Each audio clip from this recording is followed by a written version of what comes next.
उद्धव ठाकरे को क्या बना रखा है? रिमोट कंट्रोल बना रखा है। किसका रिमोट कंट्रोल है? वो सोनिया गांधी के रिमोट कंट्रोल बने हुए हैं। और वो जो चीज़ सोनिया जी बोलेंगी वो उनके हिसाब से चलेंगे।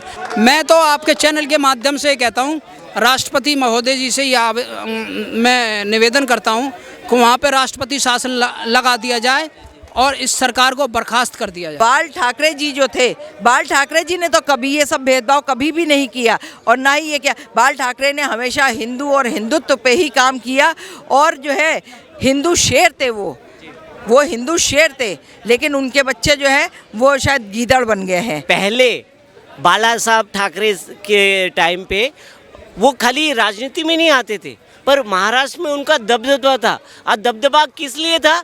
हिंदुत्व की वजह से दबदबा था उनका, कि हिंदू हैं, क्योंकि वो हिंदुत्व की बात करते थे। बाला साहब हिंदुत्व की बात करते थे। 20 साल पहले उन्होंने कहा था कि अगर नमाज रोडों पे पढ़ी जाएगी तो हम हनुमान चालीसा भी रोड पे पढ़ेंगे। हनुमान चालीसा रोड पे पढ़ने पर तो देशद्रोह लग रहा है, तो क्या नमाज पढ़ने पे भी लगना चाहिए? पर अब लग रहा है ना। अब किसका वो है? उद्धव ठाकरे को क्या बना रखा है? रिमोट कंट्रोल बना रखा है। किसका रिमोट कंट्रोल है?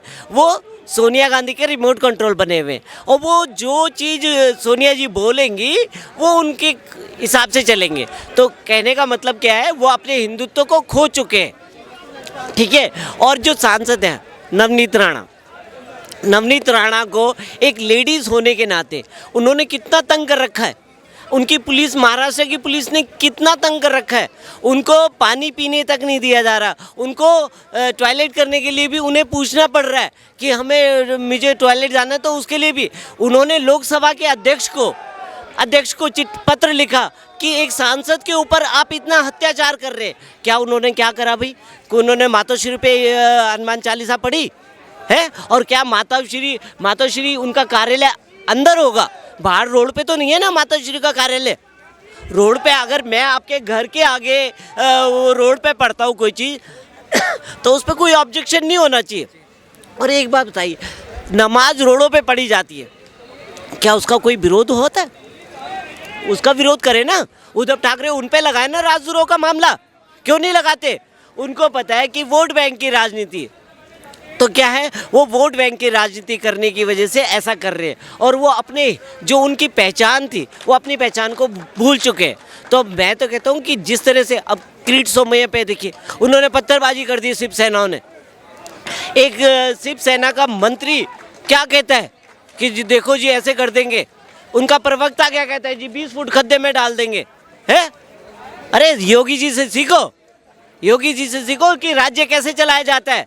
कितनी जनसंख्या है? 25 करोड़ की जनसंख्या है। पाकिस्तान से बड़ी है, ठीक है, पाकिस्तान से बड़ा है। फिर भी उसके बावजूद भी वो आज पाकिस्तान से, सुनिए, पाकिस्तान की मीडिया खुद कहती है, उन्होंने इंटरव्यू लिया यंग जनरेशन से कि हमारे देश में योगी चाहिए, योगी जैसे मुख्यमंत्री चाहिए। तो योगी जी से जैसा उद्धव ठाकरे नहीं बन सकते, उनके बस का नहीं है ये चलाना। महाराष्ट्र के मुख्यमंत्री उद्धव ठाकरे कह रहे हैं कि ये नकली हिंदू हमें क्या सिखाएंगे कि हिंदूवादी क्या होता है, राष्ट्रवादी क्या होता है। अगर उन्हें अपने आप पे अहंकार, बाबरी मस्जिद हमने गिराई थी, उद्धव ठाकरे कह रहे हैं। हाँ, उन्होंने ही गिराई थी। वो तो तब थे भी नहीं होंगे कि हाँ कहाँ थे राजनीति में तब। वो तो राजनीति में ही नहीं थे उस समय तक जब तक बाबरी मस्जिद गिरी थी, है? तो उन पे क्यों नहीं लगी धाराएं?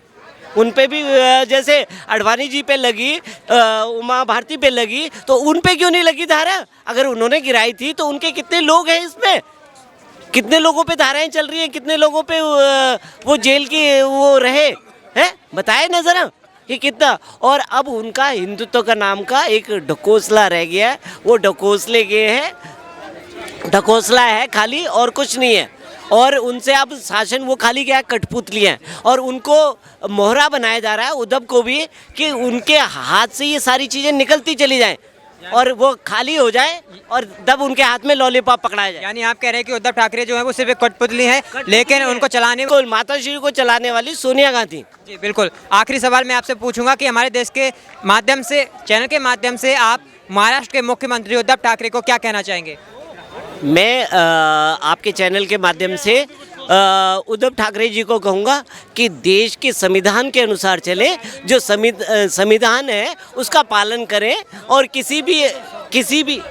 किसी के ऊपर भी अगर मान लीजिए कोई आदमी हनुमान चालीसा पढ़ रहा है तो आप उसके ऊपर राजद्रोह का केस ना डालें, ठीक है। और एक तरफ आप कहते हैं आप गदाधारी नहीं, आप गधे हैं, गधे जिसको बोला जाता है ना, ढैंचू ढैंचू करता है, वही ढैंचू ढैंचू करने वाले ये क्या है, गधे हैं। और ये ढैंचू ढैंचू करते रहेंगे और कुछ नहीं करना इन्होंने, ठीक है ना। और जब इनकी पोटलियाँ खुलेंगी तो आपको पता चलेगा कि इनके राज के पीछे कौन राज था, है ना। तो इनके राज पे राज खुलेंगे और सारा चीज़ इन्हें पता चल जाएगा कि कैसे राज्य चलाया जाता है। आप आए थे ना यूपी में, भी कहा था कि मैं यूपी में भी लड़ूंगा, मैं गोवा में भी लड़ूंगा, क्यों नहीं लड़े, क्यों, आपको क्या नहीं मिला? मैं आपके चैनल के माध्यम से उनसे ये बात पूछना चाह रहा हूँ, क्या वो हिंदुत्व की परिभाषा जानते हैं, सनातन की परिभाषा जानते हैं? उनको जब हनुमान चालीसा पढ़ने से दिक्कत हो रही है, हनुमान चालीसा पढ़ने वालों को पर FIR हो करके उनको राष्ट्रद्रोह का मुकदमा वो लगा रहे हैं, उन पर शर्म आनी चाहिए, उन लोगों को शर्म आनी चाहिए। और मैं आपके चैनल के माध्यम से कह रहा हूँ, ये उनका अंतिम कार्यकाल है, उस सरकार का, उद्धव सरकार का अंतिम कार्यकाल है ये। आने वाले चुनाव में वो मुँह की खाएंगे। उद्धव ठाकरे और बाला साहब ठाकरे जब इन्होंने शिवसेना बनाई थी, तो ये शिवसेना उस समय की और आज की शिवसेना क्या फ़र्क देख रहे हैं? ज़मीन आसमान का फ़र्क है जी, ज़मीन आसमान का फ़र्क है। आज और सिर्फ वो कांग्रेस की राजनीति कर रहे हैं, जो कि कांग्रेस एक ऐसी पार्टी जो कभी भी हिंदू के साथ नहीं रही। आज उसी की तर्ज पे वो शिवसेना को उसमें घुसा दिया उन्होंने। अमरावती की सांसद नवनीत राणा और उनके पति रवि राणा, दोनों को आपने गिरफ्तार कर लिया हनुमान चालीसा पढ़ने के लिए। उन्होंने कहा, सिर्फ कहा, पढ़ी नहीं, कहने भर पे उन पे देशद्रोह का मुकदमा लगा दिया। अगर पढ़ लेते तो शायद उनको फांसी की सज़ा सुनवा देते। ये सच्चाई है आपकी, बिल्कुल। आप ये सोचिए, एक MLA और MP, एक पार्लियामेंट का सदस्य, उसको रात को गिरफ्तार करवाया इन्होंने, सिर्फ कहने भर पे। डर अगर पढ़ लेते तो क्या होता? पढ़ लेते तो ये पता नहीं क्या करते। ये सिर्फ और सिर्फ डर है उनको। इनको पता लग गया है, इनको पता चल चुका है कि हमारा अस्तित्व खत्म होने वाला है। अगर माँ तो आप ये समझिए कि जो गृह मंत्री था इनका पहले, अनिल देशमुख, और वो थे वो जो आपके अभी नवाब मलिक, वो भी जेल में है। वो जेल में है उद्धव सरकार के। मतलब इस तरीके की इनको शर्म आनी चाहिए। इतने संवैधानिक, इतने उच्च पद पर बैठे हुए महाराष्ट्र के मंत्री हैं, वो आज जेल में है, जेल में। शर्म आनी चाहिए उद्धव सरकार को। महाराष्ट्र सरकार जो है, शिवसेना जो है, वो हमेशा हिंदू विरोधी रही है। हमेशा, जब से आई है तब से महाराष्ट्र में हिंदुओं के साथ कुछ ना कुछ वो गलत ही कर रहे हैं। चाहे आप पालघर का मामला ले लीजिए, साधुओं की निर्मम हत्या की गई, उसके बाद अभी हनुमान चालीसा का नाम लेने पे सिर्फ देशद्रोह का मुकदमा हो गया, और भी पत्रकारों को जेल में डाल दिया। मतलब उनके खिलाफ आवाज़ उठाओ, आप पे देशद्रोह का मुकदमा कर देंगे, आपको FIR करके जेल में डाल देंगे। तो ये सब किसके कहने पर जो है उद्धव ठाकरे और शिवसेना सरकार, महाराष्ट्र की सरकार, किसके कहने पर चल रही है? किसके कहने पर उद्धव ठाकरे ये कर रहे हैं? देखो, ये तो आपको भी पता है कि वो 3 पार्टियों से मिलकर बनी हुई सरकार है। कांग्रेस पार्टी, NCP और शिवसेना। शिवसेना अकेले सरकार नहीं बना सकती थी। इन्होंने कांग्रेस की और NCP की बैसाखी का सहारा लेकर के मुख्यमंत्री बन गए। और आज की जो शिवसेना है और बाला साहब की शिवसेना थी, उसमें और आज की शिवसेना में ज़मीन आसमान का फ़र्क है। और देखिए, हमारा देश, हम जिस जगह रह रहे हैं, हिंदू बहुल क्षेत्र है, हिंदू बहुल देश है। और हमारा देश तभी तक संविधान की रक्षा हो रही है, तभी तक सेकुलर है, जब तक हिंदू इस देश में बहुल है, बहुसंख्यक है। जिस दिन इस देश के अंदर हिंदू अल्पसंख्यक हो गया, उस दिन इस संविधान की पालना भी नहीं होगी और जो सेकुलरिज्म है ये ख़त्म हो जाएगा। अगर मातोश्री के सामने हनुमान चालीसा पढ़ने पे देशद्रोह लग सकता है, तो अजान पढ़ने पे और नमाज पढ़ने पे क्यों नहीं लग सकता देशद्रोह? पावर है जी, शक्ति है इनकी, ये कुछ भी कर सकते हैं। एक बात सोचिए कि एमएलए और एमपी को उन्होंने अंदर करवा दिया देशद्रोह लगवा के, तो आम आदमी का क्या होगा वहाँ उस देश में? मैं तो आपके चैनल के माध्यम से कहता हूँ, राष्ट्रपति महोदय जी से मैं निवेदन करता हूँ कि वहाँ पे राष्ट्रपति शासन लगा दिया जाए और इस सरकार को बर्खास्त कर दिया जाए। देखिए, जो देशद्रोह फैलाने वाले लोग हैं वो तो देशद्रोह हर काहे में फैलाएंगे। हम अपने घर में भी अगर पढ़ेंगे तो भी कहेंगे जी मेरे यहाँ बड़ी ज़ोर से आवाज़ आ रही है, मेरा घर 4 घर छोड़ करके है, लेकिन आप हनुमान चालीसा अपने घर में पढ़ें, मेरे यहाँ आवाज़ आ रही। आप आवाज़ बंद करके पढ़िए, आप सिर्फ किताबों को देख करके पढ़िए, ठीक है। तो ये चीज़ें तो करने वाले जो हैं वो करेंगे ही करेंगे। सड़क पे नमाज अदा करना कोई औचित्य नहीं है। ट्रेनों में लोग चलते हैं, ये लोग आपको बताती हूँ, ट्रेनों में अगर उनको जगह नहीं मिलती कहीं, मान लीजिए, या तो सीटों के बीच में बिछा करके नमाज अदा करने लगेंगे, और नहीं तो टॉयलेट के पास में जो स्पेस आता है वहाँ पर बिछा करके नमाज अदा कर ले। अरे आप एक स्वच्छ जगह पे नमाज, आप ईश्वर को याद कर रहे हो, आप अपने खुदा को याद कर रहे हो, खुदा को आप गंदगी की जगह पे बैठ करके याद करें, ये कहाँ का तरीका है? ये तो हमें कहीं का तरीका नहीं। इससे अच्छा कि आप जब तक ट्रेन में सफ़र कर रहे हैं या आप और कहीं सफ़र कर रहे हैं, तो आप जो है कहीं गंदी जगह पे बैठ करके नमाज ना अदा करें, या कोई भी ईश्वर की, भगवान की कोई भी पूजा जो है हिंदुओं को भी मैं कह रही नहीं अदा करनी चाहिए। आप अपने घर जाओ, अपने नहाओ धो, नहाने धोने के बाद में आप अपनी जगह पे, साफ जगह पे बैठ करके तब आप पूजा करिए।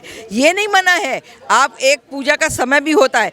आप जैसे इंसान हैं, आपको भी आराम करने का समय होता है, वैसे ही भगवानों को भी आराम करने का समय होता है, चाहे वो किसी भी मज़हब के भगवान हो, किसी भी मज़हब के कोई भी इंसान हो।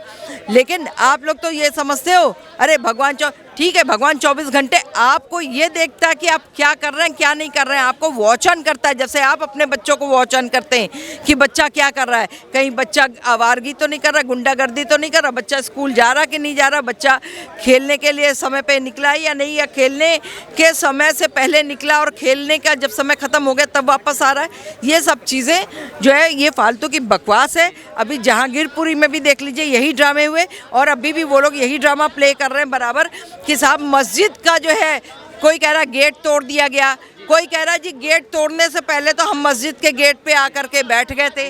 तो ये सब क्या है? हमारा यहाँ का जो है, मेरा सवाल महाराष्ट्र पे चल रहा है। महाराष्ट्र पे मैं सवाल पूछ रहा हूँ कि महाराष्ट्र में हनुमान चालीसा पढ़ने पर उद्धव ठाकरे जो वहाँ के मुख्यमंत्री हैं वो इतना विरोध क्यों कर रहे हैं? देखिए, उद्धव ठाकरे क्यों कर रहे हैं ये तो नहीं कह सकते हैं, या तो उद्धव ठाकरे बिक चुके हैं, ठीक है, किसी एक उस पे उद्धव ठाकरे बिक गए, बिकाऊ हो गए हैं, नहीं तो इन्हीं के पिता बाल ठाकरे जी जो थे, बाल ठाकरे जी ने तो कभी ये सब भेदभाव कभी भी नहीं किया, और ना ही ये क्या, बाल ठाकरे ने हमेशा हिंदू और हिंदुत्व पे ही काम किया, और जो है हिंदू शेर थे वो हिंदू शेर थे।